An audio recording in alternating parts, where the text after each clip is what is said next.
வணக்கம். சற்று முன் கிடைக்கப்பெற்ற மிக மிக முக்கியமான செய்தி ஒன்று வெளியாகி உள்ளது.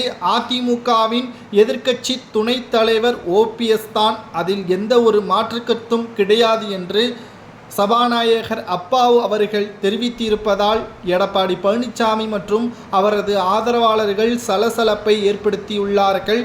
இதனால் இன்று நடைபெற்ற சட்டசபை கூட்டத்தொடரில் முதல் நாள் தற்பொழுது 2 மணி நேரம் பரபரப்பை ஏற்படுத்தியதன் காரணமாகவும் சபாநாயகர் அப்பாவு அவர்கள் முதல் நாளிலேயே வெளிநடப்பு செய்ய வேண்டுமா என கூறியதன் காரணமாகவும் இன்று இந்த முதல் கூட்டத்தொடரில் ஆளும் கட்சியின் விமர்சனங்களை முன்வைக்கலாம் என்றும் உங்களது கோரிக்கைகளை முன்வைக்கலாம் என்றும் உட்கட்சி விவகாரங்களை இனி சட்டசபையில் பேச வேண்டாம், எனது தனி அறையில் அதை பற்றி கேளுங்கள் என்றும் சபாநாயகர் அப்பாவு அவர்கள் கூறியுள்ளார்.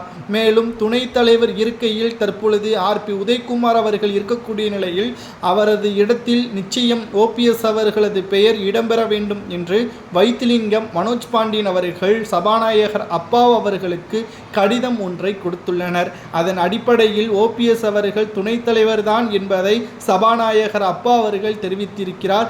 இடம் கூடிய விரைவில் மாற்றம் செய்யப்படும் என்பதையும் சபாநாயகர் அப்பா அவர்கள் தெரிவித்திருப்பதால் ஏற்கனவே தேர்தல் ஆணையம் நீதிமன்றமும் இரட்டை இலை சின்னத்தில் ஓபிஎஸ் அவர்களுக்கு உரிமை உள்ளது என்பதை தெரிவித்திருக்கக்கூடிய காரணத்தினால் அனைத்தும் ஓபிஎஸ்ஸிற்கு சாதகமாக வரக்கூடிய காரணத்தினால் ஓபிஎஸ் அவர்கள் அதிமுகவில் தான் பயணித்து கொண்டிருக்கிறார்.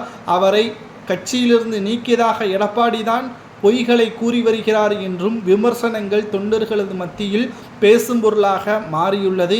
முதல் நாள் சட்டமன்ற கூட்டத்தொடரிலேயே எடப்பாடி மக்களின் பற்றி பேசாமல் உட்கட்சி விவகாரங்களை பற்றி பேசியதன் காரணமாகவும் எடப்பாடியின் ஆதரவாளர்கள் சிலர் காலையிலேயே சட்டசபையில் தூங்கியதன் வீடியோக்களும் இணையதளங்களில் திமுகவினர்களால் பரப்பப்பட்டு வருகிறது.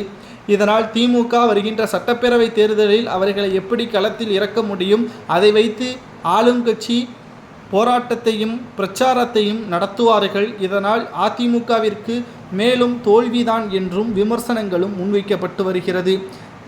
திராவிட முன்னேற்ற கழகத்தின் ஆட்சியை கலைக்க வேண்டும் என்று ஒரு சிலர் கூறி வரக்கூடிய நிலையில் திமுகவிற்கு எதிராக ஆளும் கட்சிக்கு எதிராக அதிமுக செயல்படும் என்று பார்த்தால் உட்கட்சி மோதலே தற்பொழுது அதிமுகவில் தீராமல் இருக்கக்கூடிய காரணத்தினால் அதிமுகவை எதிர்க்க ஆளும் கட்சி வேண்டாம், அவர்களுக்குள்ளேயே அழித்து கொள்வார்கள் என்று சபாநாயகர் நக்கலாக பேசிய வீடியோவும் சமூக வலைதளங்களில் வைரலாக பரவி வருகிறது. இதை பற்றி உங்களது கருத்துக்களை கமெண்ட் வாயிலாக கூறுங்கள்.